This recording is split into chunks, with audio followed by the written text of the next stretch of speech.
We've talked about the equity market sell-off. Well, first we got a boost, didn't we, from the dovish commentary. Then we got the sell-off stateside. That has lingered into the Asia session, as you pointed out when we were looking at the GMM screen. So hiking slower but ending higher seems to be the message. And we've talked about what that did to stocks. Does it make sense that that's taking the dollar substantially higher? Because the Bloomberg Dollar Index just up 0.1%. The DXY, though, up 0.7% on my screen this morning. So substantial dollar strength in some places. Does that make sense to you?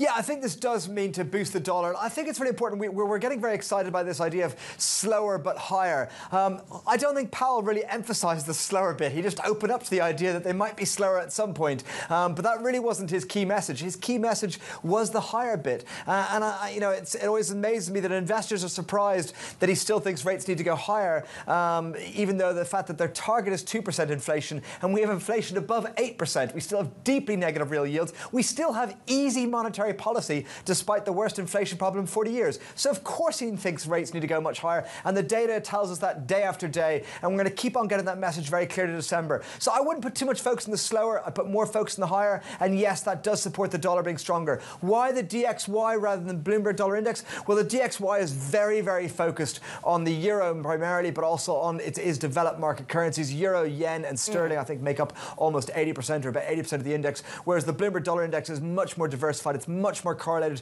to the trade-weighted index. Neither are perfect, I should be clear. So the Bloomberg one is much broader. OK, so that's an important point. What about the way that markets have reacted to this? So you put more emphasis on the higher, not so much on the slower, which is fair enough, Mark. And what about how yield curves have reacted and how assessments of how high rates go have reacted? I was seeing a number of colleagues pointing to, analysts are just going to be marking terminal rates higher from here, and that gives room for rates to rise over the coming sessions.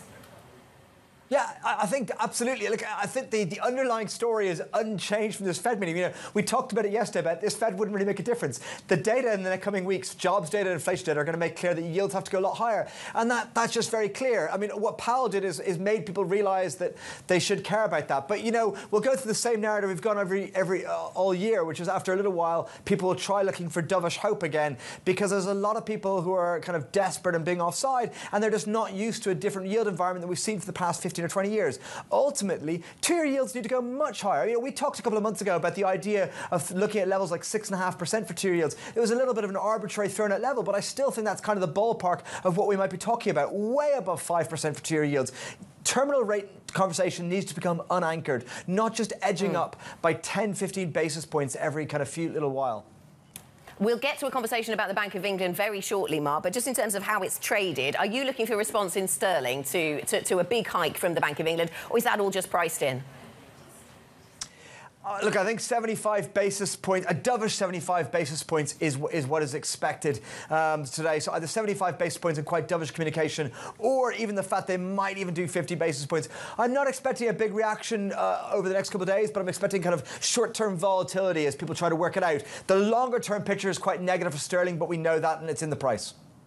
OK, that's in the price. Thanks to Mark for thoughts so far. Remember, you can get up-to-date analysis and lots of insight from the Markets Live blog. You can find that on the terminal. MLIV Go is the function to use on your Bloomberg terminal.